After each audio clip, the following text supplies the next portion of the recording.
संविधान, जिसको कि हम इंग्लिश में कॉन्स्टिट्यूशन कहते हैं। तो कॉन्स्टिट्यूशन एक आम नागरिक के लिए, एक इंडियन सिटीजन के लिए बहुत बड़ी बात है। और उससे भी ज़्यादा महत्वपूर्ण ये है कि हमारा जो संविधान है, कॉन्स्टिट्यूशन है, उसके अंदर भाग 3 में, संविधान के भाग 3 में फंडामेंटल राइट्स दिए गए हैं एक सिटीजन के लिए, एक नागरिक के लिए। तो नागरिक का ये अधिकार बनता है, कर्तव्य बनता है कि वो इन फंडामेंटल राइट्स के बारे में जाने। अगर वो जानेगा तो वो अपने हक की लड़ाई लड़ पाएगा। तो दोस्तों, आज इसी के बारे में हम जो है चर्चा करने वाले हैं कि हमारा जो संविधान है, कॉन्स्टिट्यूशन है, उसमें जो फंडामेंटल राइट्स हैं संविधान के भाग 3 में, तो उनमें कौन कौन सी ऐसी बातें हैं जो कि एक आम नागरिक को, एक इंडियन सिटीजन को जानना ज़रूरी हो जाता है। तो चलिए आज इसी के बारे में बात कर लेते हैं, ठीक है। तो फिर हम इसमें जो पहला वाला हमारा राइट है वो हम देखेंगे इसमें कौन सा है। तो यहाँ पे मैं पेन ले लेता हूँ और इसमें मैं बताऊँगा। जो सबसे पहला है वो समानता का अधिकार, ठीक है, समानता का अधिकार, राइट टू इक्वलिटी। ये हमारा जो कॉन्स्टिट्यूशन है उसमें आर्टिकल 14 से 18 तक के बीच के जो आर्टिकल हैं वो सभी राइट टू इक्वलिटी के बारे में इसमें बताया गया है, ठीक है। तो इसमें जो आर्टिकल 14 है यानी कि आर्टिकल 14 है, उसमें क्या बताया गया है, कानून के सामने समानता और संरक्षण। इसका मतलब क्या है, किसी भी जाति, धर्म या लिंग के व्यक्ति को सरकारी नौकरी के लिए समान अवसर मिलेगा, ठीक है। अगर कोई सरकारी नौकरी है तो उसके लिए ये नहीं देखा जाएगा कि ये किस जाति का है, किस धर्म का है, या फिर इसका जो लिंग है वो कौन सा है, ठीक है। तो ये सब भेदभाव नहीं होगा, सभी को समान अवसर दिया जाएगा, ठीक है। अब हमारा जो आर्टिकल 15 है वो क्या कहता है, आर्टिकल 15 में धर्म, जाति, लिंग, नस्ल या जन्म स्थान के आधार पर भेदभाव पर रोक। आर्टिकल 15 में हमें बताया गया है कि कोई भी व्यक्ति धर्म, जाति, लिंग, नस्ल या जन्म के स्थान के आधार पर भेदभाव नहीं कर सकता। जैसे मान लो कोई स्कूल में एडमिशन के लिए हम जा रहे हैं तो वहाँ पे कोई काला है, कोई गोरा है, तो इसके आधार पर हम भेदभाव नहीं कर सकते, उसकी जाति के आधार पर उसे नहीं बांट सकते। तो आर्टिकल 15 में ये चीज़ बताई गई है, जैसा कि यहाँ पे आप पढ़ सकते हैं, ठीक है। अब उसके बाद हमारा आर्टिकल 16 आता है, उसमें क्या कहा गया है, सार्वजनिक रोजगार में समान अवसर। मान लो अगर कोई जॉब वगैरह निकलती है तो उसमें सभी को जो है समान अवसर दिया जाएगा, ठीक है। इसके लिए आर्टिकल 16 में कहा गया है, सरकारी नौकरी के लिए आवेदन करते समय हर व्यक्ति को समान अधिकार मिलेगा। इसका मतलब ये है। अब हमारा जो नेक्स्ट आर्टिकल है, आर्टिकल 17, उसके बारे में हम देखेंगे। वो कहता है कि छुआछूत की समाप्ति, ठीक है। इसका मतलब क्या है, इसका मतलब ये है कि अगर किसी दलित व्यक्ति को कोई मंदिर में प्रवेश करने से कोई मना नहीं कर सकता, ठीक है। इसका मतलब ये है, कोई नीची जाति का व्यक्ति है, उसके कोई मंदिर या फिर कोई भी धार्मिक स्थल है वहाँ पे जाने से नहीं रोक सकता। अगला हमारा पॉइंट है उपाधियों का उन्मूलन, यानी कि टाइटल्स का मतलब ये है कि यहाँ पे जैसे कोई आपके समाज में कोई व्यक्ति रह रहा है, अगर वो अपने नाम के सामने कुछ टाइटल लगा लेता है, जैसे सर, महाराजा जैसी उपाधि हैं, उनको अपने नाम के आगे नहीं लगा सकता, ठीक है, जब तक वो उसका हकदार ना हो। तो ये सब जो है आर्टिकल 18 में बताया गया है, ठीक है। अब हम थोड़ा आगे बढ़ते हैं। तो हम इससे पहले पॉइंट नंबर 2 देख लेते हैं, उसके बाद पॉइंट नंबर 3 देखेंगे, क्योंकि हम इसमें सीक्वेंस वाइज चलेंगे। तो इसमें हमारा जो पॉइंट नंबर 2 है वो है राइट टू फ्रीडम, ठीक है। राइट टू फ्रीडम में क्या बताया गया है, ये आर्टिकल 19 से 22 तक के बारे में जानकारी देता है। ठीक है। राइट टू फ्रीडम, इसमें क्या कहा गया है, यह अधिकार नागरिकों को व्यक्तिगत स्वतंत्रता की गारंटी देता है। ठीक है। कैसी गारंटी, चलिए देख लेते हैं। इसमें थोड़ा कलर चेंज कर लेता हूँ। ये क्या कह रहा है, आर्टिकल 19, भाषण और अभिव्यक्ति, संघ बनाने, आवागमन, निवास और किसी आवास व्यवसाय को चुनने का अधिकार। एक नागरिक शांतिपूर्ण प्रदर्शन कर सकता है, इसका मतलब ये है। ठीक है। आर्टिकल 20 क्या कहता है, जीवन और व्यक्तिगत स्वतंत्रता का संरक्षण। जीवन और व्यक्तिगत स्वतंत्रता का संरक्षण, इसका मतलब क्या है, किसी को बिना कानून के दोषी ठहराया नहीं जा सकता और ना ही सज़ा दी जा सकती, इसका मतलब ये है। उसके बाद हमारा अगला आर्टिकल आता है, आर्टिकल 21, जीवन और व्यक्तिगत स्वतंत्रता का अधिकार। इसका मतलब क्या है, इसका मतलब ये है कि हर व्यक्ति को गरिमा में जीवन जीने का अधिकार है। ठीक है। तो इसका मतलब ये है। नेक्स्ट है आर्टिकल 22, इसमें क्या है, गिरफ्तारी और हिरासत के दौरान सुरक्षा। तो कैसी सुरक्षा है, इसका एग्जाम्पल है, किसी को 24 घंटे से ज़्यादा बिना न्यायालय में प्रस्तुत किए हिरासत में नहीं लिया जा सकता। ठीक है। अब हम जो है आगे के जो हमारे अधिकार हैं उनके बारे में जानते हैं। तो हमारा आगे का अधिकार कौन सा है, नंबर 3 पे हम देख लेते हैं, ये हमने छोड़ा था। तो इसमें क्या कहा गया है, इसमें कहा गया है शोषण के विरुद्ध अधिकार, राइट टू अगेंस्ट एक्सप्लोइटेशन।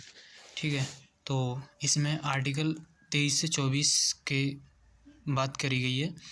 तो आर्टिकल 23 क्या कहता है, मानव तस्करी और जबरन श्रम पर प्रतिबंध। इसका उदाहरण देकर हम बताएं तो क्या हो सकता है उदाहरण, किसी मजदूर को इसकी इच्छा के खिलाफ काम पर मजबूर नहीं किया जा सकता, इसका मतलब ये है। ठीक है।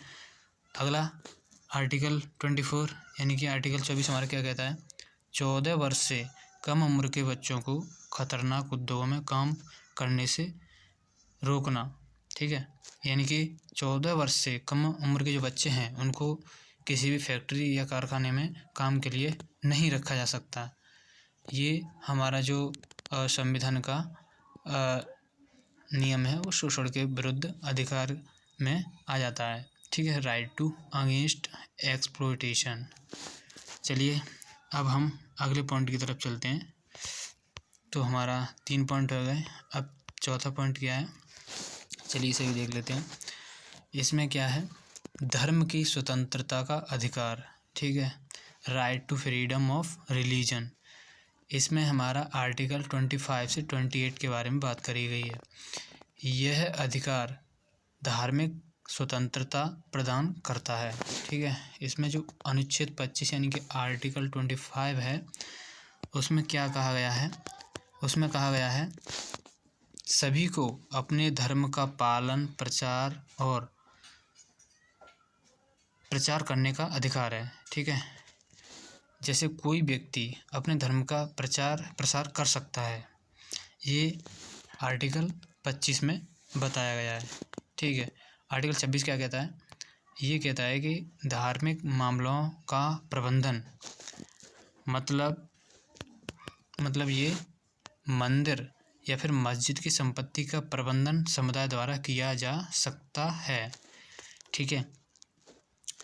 ऐसे ही ये सभी पॉइंट हैं, मैंने इसीलिए उदाहरण के साथ ये लिख रखे हैं, मुझे ज़्यादा समझाने की ज़रूरत नहीं है, इसीलिए मैं आपको उदाहरण के साथ बताए जा रहा हूँ। अब हमारा जो नेक्स्ट आर्टिकल है वो है धर्म के आधार पर कर नहीं। ठीक है। तो इसका मतलब क्या है, इसका एग्जाम्पल मैं बताऊं, किसी व्यक्ति को या किसी व्यक्ति से धार्मिक आयोजन के लिए टैक्स नहीं लिया जा सकता। ठीक है।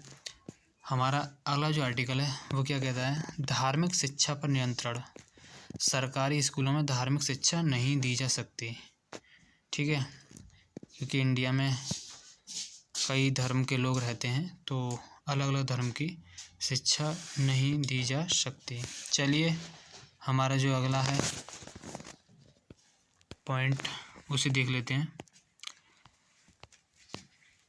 तो हम 5 नंबर पे आ गए हैं। तो इसमें हमारा 5 नंबर पॉइंट क्या कहता है, संस्कृति और शैक्षिक अधिकार यानी कि कल्चरल एंड एजुकेशनल राइट्स। ठीक है, इसमें क्या किस किस का प्रावधान है। यह है हमारा आर्टिकल 29 और 30 यानी कि 29 और 30 सांस्कृतिक और शैक्षिक अधिकार में आते हैं। तो हमारा आर्टिकल 29 या 29 क्या कहता है, किसी भी समूह को अपनी भाषा, लिपि और संस्कृति को संरक्षित करने का अधिकार है। मतलब एक अल्पसंख्यक समुदाय अपनी मातृभाषा में स्कूल चला सकता है। ठीक है, कोई इसके ऊपर दबाव नहीं बना सकता। मतलब कि आप हमारे ही स्कूल में पढ़ेंगे, वो अपना खुद का मातृभाषा वाला स्कूल कॉलेज बना के उसको रन कर सकता है। ठीक है, अब नेक्स्ट आर्टिकल है आर्टिकल 30। इसमें क्या कहा गया है, अल्पसंख्यकों को शैक्षिक संस्थान स्थापित करने और प्रबंधित करने का अधिकार है। मतलब एक मुस्लिम समुदाय अपने स्कूल या कॉलेज को स्थापित कर सकता है, स्थापना कर सकता है। ठीक है, अब चलिए पॉइंट नंबर 6 की तरफ हम चलते हैं। तो ये छठा वाला पॉइंट है और अंतिम पॉइंट है। तो क्या कह रहा है ये, इसमें कौन सा राइट्स है हमारा, इसमें है संवैधानिक उपचार का अधिकार, राइट टू कॉन्स्टिट्यूशनल रेमेडीज। ठीक है, इसमें आर्टिकल 32 यानी कि 32 के बारे में बताया गया है। तो ये क्या कहता है, यह अधिकार नागरिकों को उनके मौलिक अधिकारों की सुरक्षा के लिए न्यायालय जाने का अधिकार देता है। ठीक है,